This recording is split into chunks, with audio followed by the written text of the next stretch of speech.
You are listening to Keystone Stock Top Show, episode 203.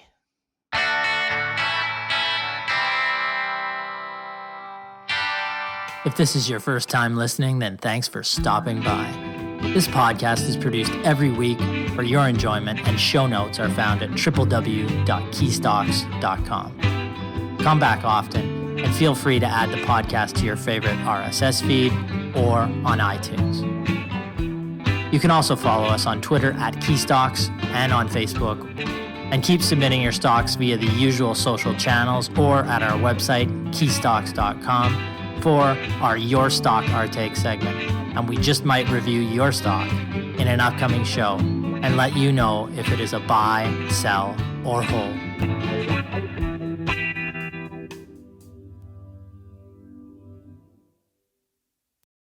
It's great to be back with you this week following a busy week for the markets once again.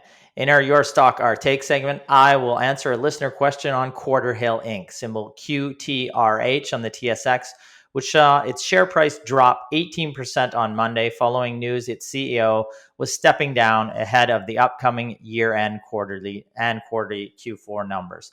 Quarterhill, which we have monitored for years but are not recommending, operates in the intelligent transportation systems sector as well as the intellectual property or IP industry. Brett will answer a viewer question on NVEI, symbol NVEI on the TSX, a fintech and global payments processor, which has had a solid start to 2023, but remains down around 70% from its pandemic highs. The company, which does produce cash flow, a listener asks us, it may be an add to his portfolio looking forward over the next 3 to 5 years, given the solid gains that it's made in terms of profitability, but it's trading at what he believes would be a low valuation. Last but not least, Brennan tackles our star and dog of the week. His star is Caledonia Mining, symbol CMCL on the New York Stock Exchange. Not surprisingly, given the surge in the price of gold this week, Caledonia is a gold producer, which its primary asset being the Blanket Mine in Zimbabwe. The stock is up nearly 30% in the last month, much of the gains in the last week. Brendan's dog of the week is Quarterhill, which you may have noted is the company I am answering a viewer question on above. Yes, once again, he is riding my coattails to an easy work week. So let's get to it. Again, this is sure to be one of the highest rated shows of the week. We're missing a compadre today, but I do say welcome to the Killer Bees, Brett and Brennan. How are you guys doing? Doing well. Good. Anything new? How was your weekend, Brennan? Do you want to tell everybody? Yeah, no, it was good. Went to did some golfing with my dad. Nice. Nothing too crazy. The family was in town. They were in town, eh? Yeah, they were in Saskatoon because of my niece's birthday. She's turning 2. Spent time with your niece. That was cool, right? Yeah, which was a lot of fun. And the weather's starting to get nice here, and nice, relatively for Saskatoon. But the snow's melting. I was a little jealous though. My buddy AJ, who lives in Vernon, it was the first weekend that the golf courses were open there, so he was sending me some pictures on the golf course. Yeah. In terms of jealousy, though, you must be a little itching at it as your niece has replaced you in terms of the favorites of the family, at least with your mom, right? That's true. This is true. Yeah, how can you handle this? This is true. I also saw something over the weekend here that I just thought that I'd bring up. You're just going to ignore that point. I'm just going to ignore it. You're no longer the favorite. I mean, we know this already. We know this, as I get older. What's your other point? Over the weekend, someone shared this image of Elon Musk on Twitter, and Elon ended up commenting, "That's me working on my second cousin's wheat farm in Saskatchewan. I think we did a barn raising that day." So, as I love to, That's you. Cheer on Saskatchewan, it is kind of cool, seeing that Elon's mother is actually from, the prairies here. Yeah, so I thought it was interesting. I thought that you got your Halloween costume right there for next year, maybe I should go as Elon Musk, but or just an outfit next week, because I could see you wearing that just on a good day. Right? Yeah, maybe. But anyways, yes, I just saw that on Twitter, and Elon Musk was saying for all the people Saskatchewan, just so. listening to this on a podcast, we have a picture of Elon Musk in a cowboy hat with what? I was going to say a small hammer. But He does have a small hammer. There was it actually. does. Oh, did you just say that? Well, Okay. there was comments though Jeez. on Twitter saying, "Wow, that looks like a small hammer." So, In like a green, kind of and like what Saskatchewan cut pride. off, rolled up jeans. He looks great, right? He yeah, looks like he belongs in Saskatoon. yeah. I guess you could say that. Maybe Anyways, 20 years ago or something. I know that you guys Yeah. didn't expect me to bring that up, but yeah, just thought I'd hit you with a blindside curveball. Well, you'd already brought it up around the office, so we kind of thought that you may be bringing it up. So. Yeah. No, it's good. Becoming It's the perfect. world's richest man right there. That's why he was trying to move on. He's like, I got a joke on deck. Let's get to that. I'm not even listening to what these guys are saying. I'm focused on my joke. Elon's this is going to be hammer. funny. Okay, thank you. No, it was good. Thanks for bringing that little levity here. So let's get into your stock, our take. We got a packed show, so we might as well get into Quarter Hill Inc. Symbol QTRH on the TSX. Price $1.50, down 18% on Monday this past week. Just alone, $170 million market cap. What does Quarter Hill do? They operate in the Intelligent Transportation System, ITS, and in intellectual property, IP, or kind of patent troll area of its business. In ITS, its ETC and IRD subsidiaries provide tolling and commercial vehicle weigh station solutions to government agencies. In the IP segment, YLAN is a leading patent licensing company. Why the drop? Well, Quarter Hill made 3 announcements on Monday. Number 1, Brett Kidd, its CEO, is to step down effective immediately. Number 2, John Gilberry, and appointed as the interim CEO. He was the chair of the board. And number 3, Quarter Hill expects consolidated revenue for fiscal 2022 in the range of 303 to 307 million, consolidated adjusted EBITDA in the range of 63 to 66 million. So those are the 3 announcements. Let's examine those. If we rewind back, because we have followed this company for a number of years, not recommended now, but followed them, rewind back to December 15th, 2021, Brett Kidd, the then CEO of Quarter Hill's recently acquired subsidiary Electronic Transaction Consultants, or ETC, was appointed CEO of Quarter Hill. Brett was then, at that point, he was handpicked to guide Quarter Hill's new focus on the exciting intelligent transportation system industry that comes directly from the company. He was selected by John Gilberry, the board, the chairman of the board, and the board itself, to replace Paul Hill, who was just appointed on May 5th of 2020, after another exhaustive search conducted by John Gilberry and the board. With that, we should end up with Quarter Hill having around 4 CEOs in a range of 3 years. And for me, what is really getting exhausting is keeping up with who is in charge at Quarter Hill. Thrown into this announcement on Monday was that Mr. Gilberry is expected to remain interim CEO until such time as a new CEO is appointed through the current exhaustive search, and will not stand for re-election on the board at Quarter Hill's 2023 annual meeting. It appears these searches have become, I'll use that word again, exhaustive, so exhausting for John Gilberry that he is now also leaving the company. So that takes care of 2 of the 3 announcements. Finally, for fiscal year 2022, Quarter Hill is reporting it sees consolidated revenues will be in the range of 303 to 307 million. Now, as I saw reported that this was well above the consensus estimates of 233 million, but that does not square with the data that I'm looking at. The one report that I do see out from a brokerage firm on the company was looking for around 310 million in revenues. As such, Quarter Hill is actually is below that estimate, not well below, but below that estimate. The consolidated EBITDA, again, it said expected to be in the range of 63 to 66 million. Again, that is below the estimate in this report that I'm looking at of 70.1 million. So not besting estimates. In an additional note, the company went on to say the strategic review of YLAN, its IP or patent troll business, is essentially This business is profitable historically, but very lumpy. But that ongoing search to basically sell this business continues, and they continue to entertain and explore options for the business and will update shareholders as they see fit.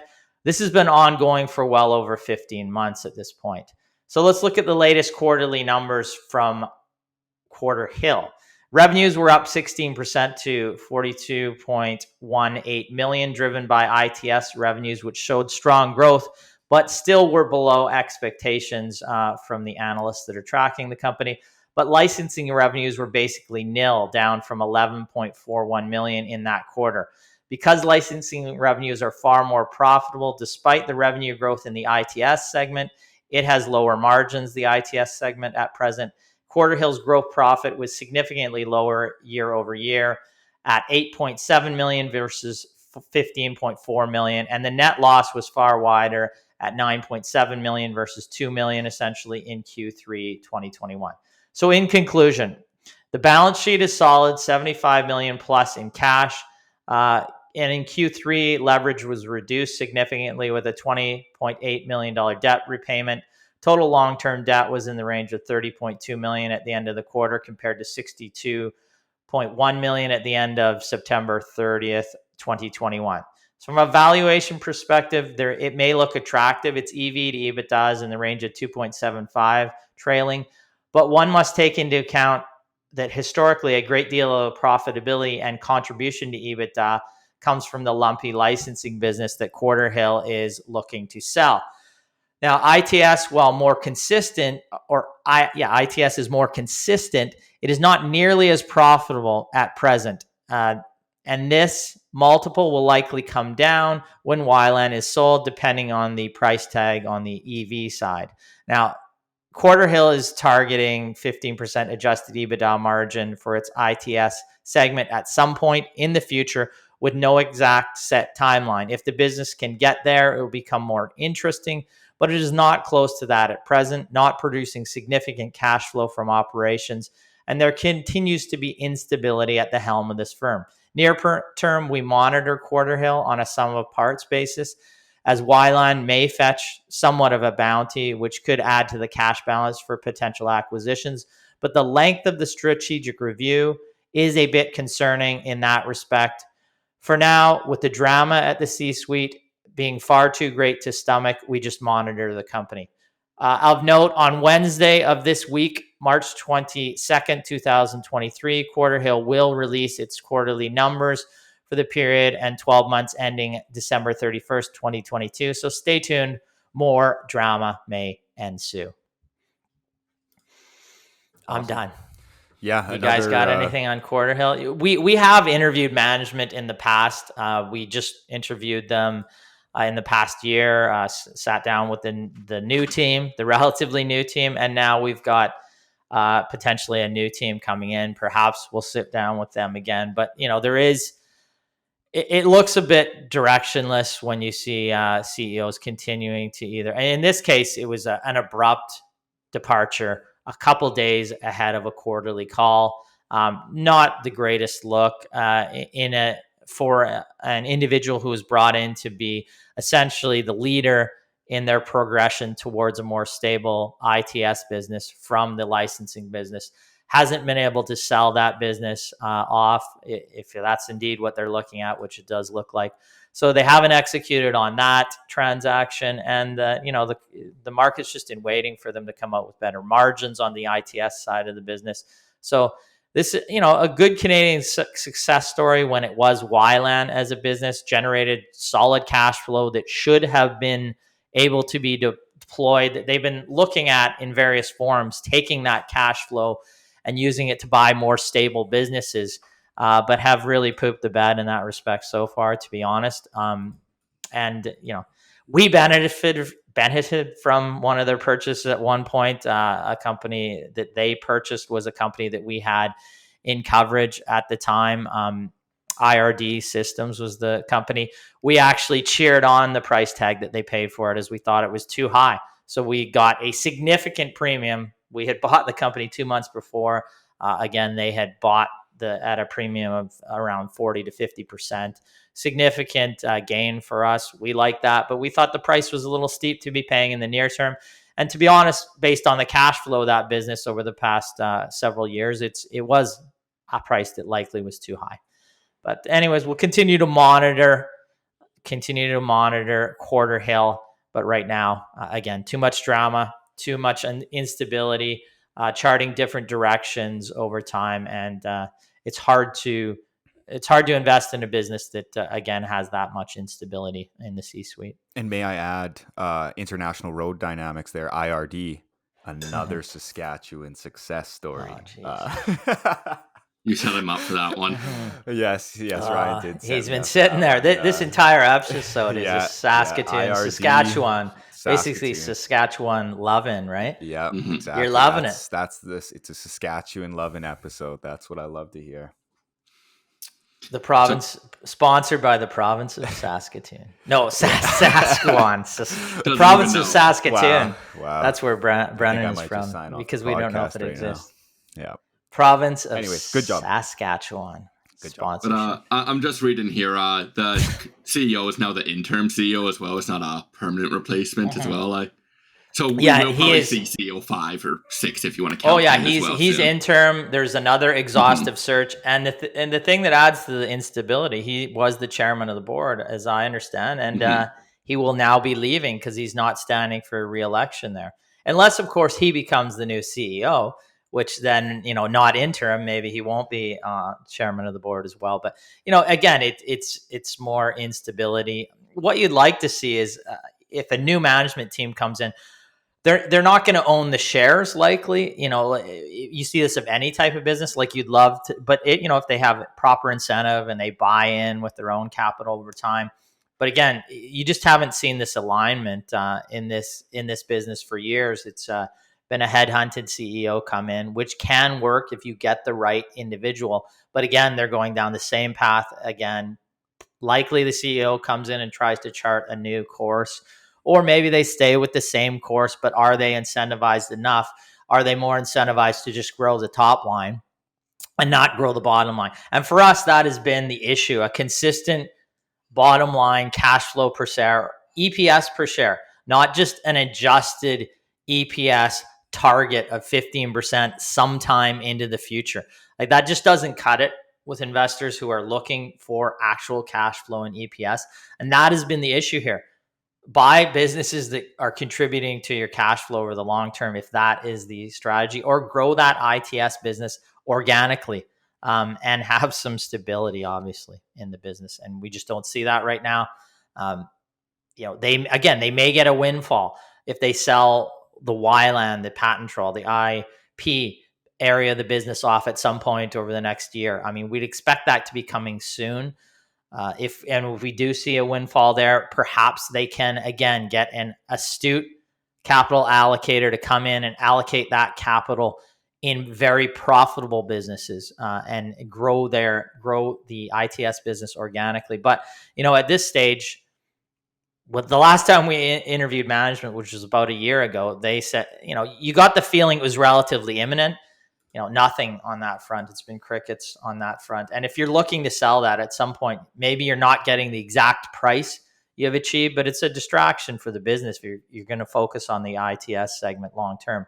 At some point, you have to take the price that the market is giving you and move forward.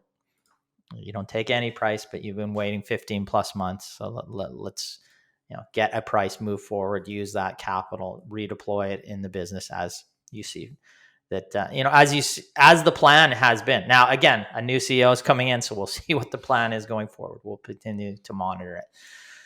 All right. So who were we moving to next? Was it Brett? I think Brett's got your stock, our take. Yeah. I think it's Nuvei, right? Yeah. Moving forward, right? Forward looking. Is that what we're going with? We got an interview coming that we got to get to, right? So let's get through. We will go forward. All right. Let's go right into... Brennan, just stop talking about Saskatchewan and then we'll get there. Get out of here. You'll never stop him. All right, but let's go on to Nuvei Corp. So Nuvei Corp is a provider of payment technology solutions to merchants and partners. The solutions provided are mobile payments, online payments, and in-store payments. The stock currently trades under the symbol NVEI at roughly 55.80 Canadian on the TSX, as well as $40.80 US on the NASDAQ, and it's roughly up 60% year to date, but it's still down 70% from the pandemic highs. So, the company just released its Q4 and fiscal 2022 results on March 7th, reporting an increase in transaction volume of 34% to $127.7 billion. Revenue has increased 16% to $843.3 million, but was unfavorably impacted by foreign exchange as it reports its earnings in US dollars, which strengthened significantly in 2022 compared to effectively every other currency. So on a constant currency basis, revenue increased by 22%, so a 6% or so drag occurred from foreign exchange. They are becoming less dependent on cryptocurrencies, with revenue from that segment only making up 8.7% of revenue for Q4, down from roughly 21.8% in 2021. Excluding the impact of FX and the cryptocurrency segment, revenue grew by actually 26%. So all those adjustments in their core business, 26%, and that's actually what they see going forward roughly. On the other hand, adjusted EBITDA increased 11% to $351 million due to high revenue and removing the core increased expense of share compensation, which I'll get onto down the line. And on the other hand, net income fell by 42%, and this is GAAP net income, I should note, to $62 million. Share compensation was the core reason for the decrease. On a diluted per share basis, still GAAP, it fell 45% to 39 cents per share from 71 cents per share. Additionally, the company reports adjusted net income, which increased 10% per share to $1.86 from $1.69, a significant difference from GAAP. It's because it removes the impact of acquisition-related expense, foreign exchange, and a couple other minor things, but most importantly, share-based compensation. These types of adjustments generally reflect the operations better than GAAP, but they reflect the earnings attributed to shareholders worse. That's the trade-off, and that's why you really want to look at both numbers.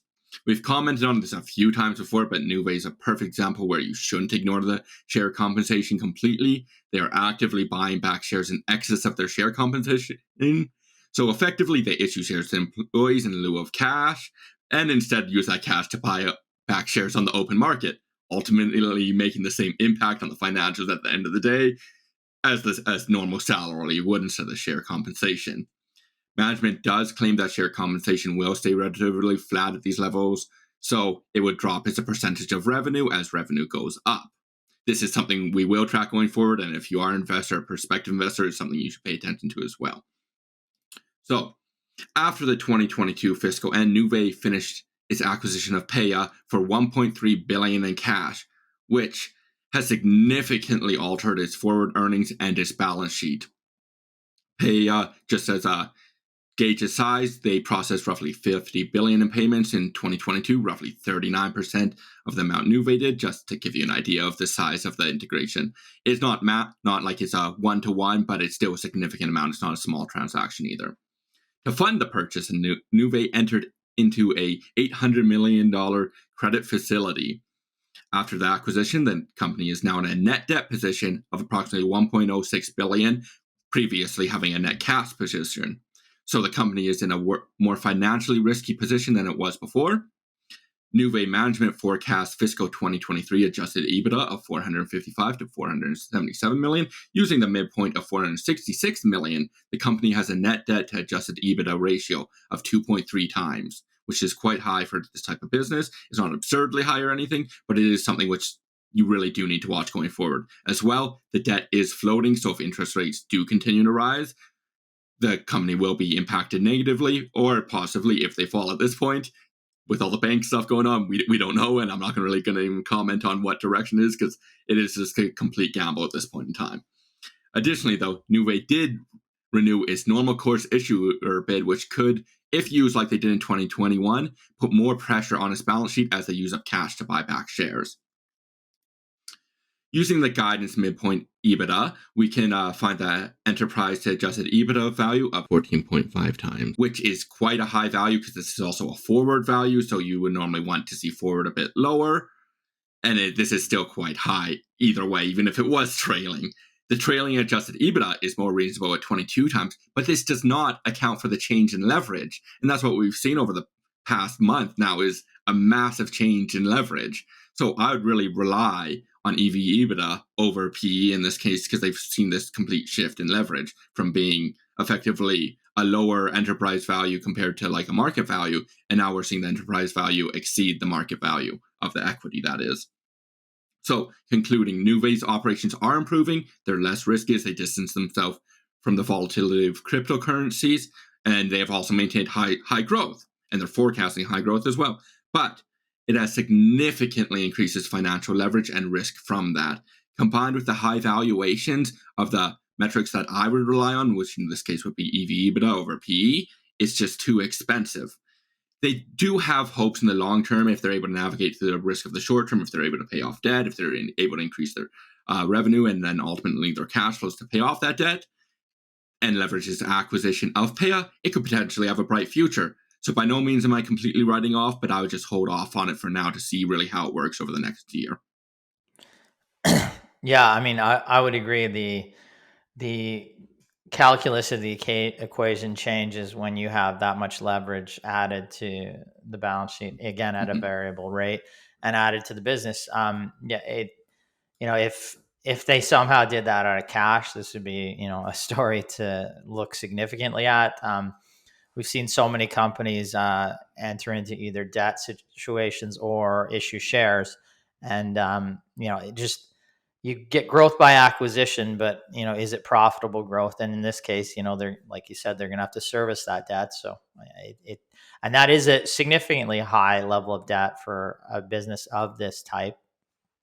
At a floating rate. If they continue to grow cash flow, and there is, they could service that debt, it's fine. But, it is a high level right now at a time when, you could be looking to in the payment sector, consumer slowdown. You could be looking into rates that are, higher now. They already are for them, but could they go higher? There's a possibility there. So, it's something that we continue to watch, but, where does the growth go from here too? What is the organic growth is what we'd have to look at in those businesses. And if there's significant organic growth, maybe it can make sense. But if it's, 5, 2 or negative organic growth, that doesn't make sense because then suddenly it's getting a growth multiple at some point. Does it deserve a growth multiple if that if the acquisitions are the only thing that are really leading to growth over time?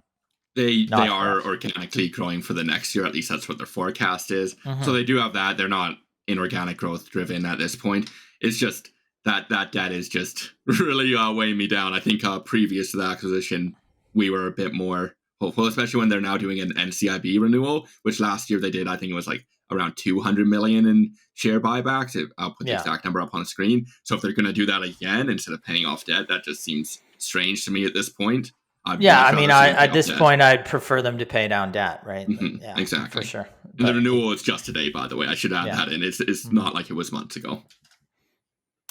Okay. Well, let's get to our star and dog of the week. Brendan's got our star, Caledonia, and then again, the coattails, Quarterhill, our dog. Who do you think I should start with? Should I start with Quarterhill? You want to end on a positive note? Or what? Why don't you just say, my dog of the week is Quarterhill. Thank you. Yes. That's it. Well, exactly. My dog of the week is Quarterhill. It was down 16% today and over 29% in the last year, where it's currently trading at about $1.54. And again, like Ryan keeps saying, on his coattails, the reason, we're seeing the stock go down is the CEO, Brett Kidd, stepping down, the fact that the company has had 4 CEOs in 3 years, and the company is continuing its strategic review on YLAN, which has been going on for about 15 months now, and was one of the reasons we initially, interviewed the company about a year ago. And lastly, the results have been below expectations from analysts, and the company has posted some weak profitability as well. So that was short and sweet. And now let's move on to... It was very sweet. Thank you.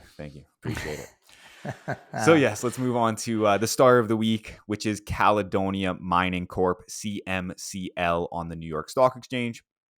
So the stock gained approximately 19% in the last week and is up about 75% in the past 6 months, where it now trades at about $16.60 at the end of today, with a market cap of about 280 million and a dividend yield just under 4%.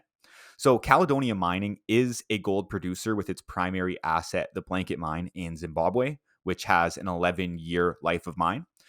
We originally recommended Caledonia in December of 2021 at $11.12 because of its cash-rich balance sheet. It has paid a nice 5% dividend yield and has a runway of growth following the sinking of its new central shaft at the Blanket Mine, which boosted gold production from 67,000 ounces in 2021 to about 80,700 ounces of gold in 2022. So we saw that growth coming there. Plus, Caledonia remains on the path to become a multi-asset gold producer in Zimbabwe, completing the transaction of the Bilboes Gold Project in January of 2023, which has a vendor feasibility study indicating the potential for an open pit gold mine producing an average of 168,000 ounces of gold per year over a 10-year life of mine. And Caledonia is now in the process of putting together its own feasibility study before it commences the full mine, but has started the preliminary oxide project, which entails the stripping of overburden. Now, the company also has the Motapa Gold Project, which is adjacent to the Bilboes project in November of 2022. And they also recently completed an updated mineral resource estimate at one of their other projects, the Malagreen project. So driving the share price gain is, number one, the business's strong financial performance, releasing consolidated fiscal 2023 guidance, which represents growth of 14% in gold ounces over fiscal 2022.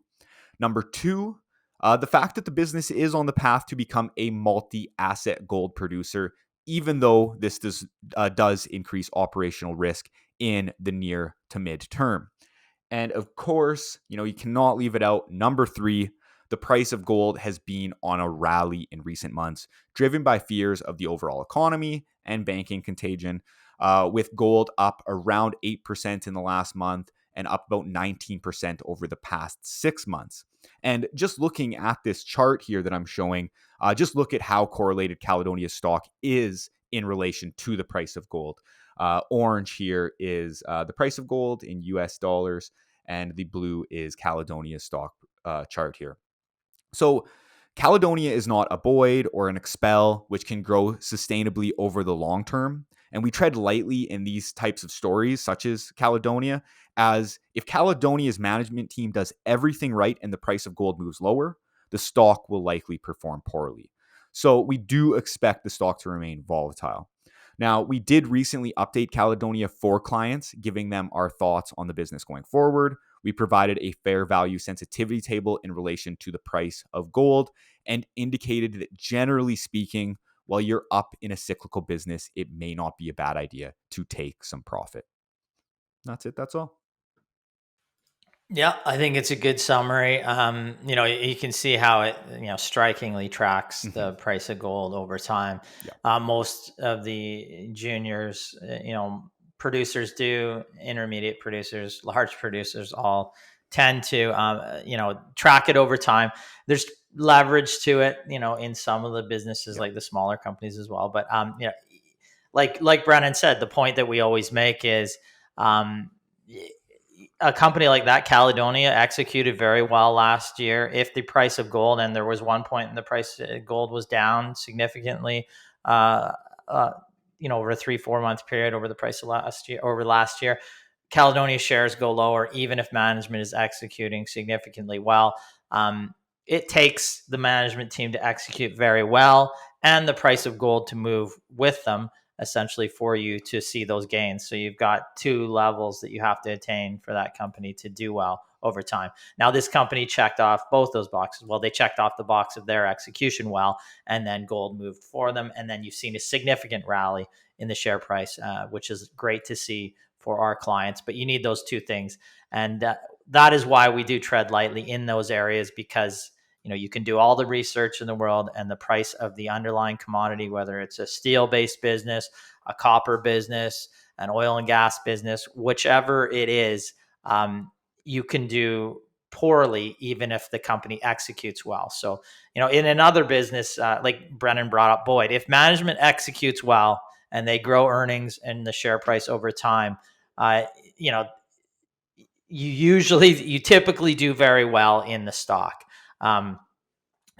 With a gold company too, you have market risk as well, like to overlay over top of that. Gold can be doing well, but if the overall market is just in the toilet, then you have that risk that you have with every other stock, right? You're probably not going to, even if the gold price stays steady, you're probably not going to have the tremendous gains that you would if the market was doing well or just staying flat. So you have those risks as well that you look at in these companies. And that's why it is hard to be a long-term 5, 10, 20-year investor in a name like this. Yes. You can see an opportunity, you can capitalize on that, but it's a smaller percentage of your portfolio when we're looking at this relative to a Boyd, to a Brookfield Infrastructure, to some of the solid longer-term names, even the growthy-oriented names that we're looking at, that we can forecast 2, 3, 4, 5 years out and see a sustainable growth path ahead of them.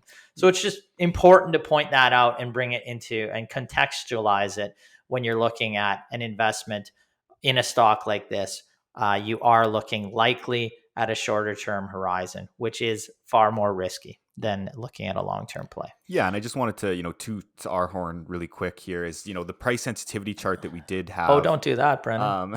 No, I would like to, because the price sensitivity chart that we did, or the price target sensitivity analysis that we did in relation to the price of gold, by projecting a $2,000 price of gold, which we are just underneath right now, I guess we're basically 10 cents or about 20 cents off of our price target, which we estimated. So, which it's traded at in today. Yes, which is within the intraday trading. Exactly, which it has traded at today. So, again, it's you got to keep in mind that commodity price and how it can affect the business, because the opposite is true. Is if we see $1,700 gold. We also got a price. Yeah, if by the end of the year you see 1,700 gold, if CMCL executes tremendously well again this year, the share price, I would bet, is likely lower by the end of the year. So that is your risk right there, quantified. You can look at it easily. Like, management can execute, company can keep paying their dividend, they can up their dividend, they can bring along their next project at a faster rate, less capital outlay, and the price of gold moves down 10, 20% over the course of this year, that the share price will be lower. Yep. That is likely not the case in a business that doesn't have that exposure to the cyclical underlying commodity. Yes. So hopefully that illustrates what we're talking about when we look at it. There's an opportunity here. We take advantage of it. It's not bad in some situations when you're looking at a commodity-based business to take a profit when you've made a significant gain. Okay, I think that is our show for the week. We have to move to an interview. We're excited. We're looking at a company that we recently added to coverage that's having had a strong start to this year, and we're going to interview them again on the recent quarter, update our clients over the course of this week on that business. So that's going to end our show for this week. I'd like to say to everybody out there, keep smashing that subscribe button, smash that on YouTube. And if you're listening to this on iTunes, rate and review us on there. We love, and we keep bringing out our content. Rate and review us. Give us your review on there as well. And as always, I'd like to wish you profitable investing. Thank you. Thanks, everyone. Thank you.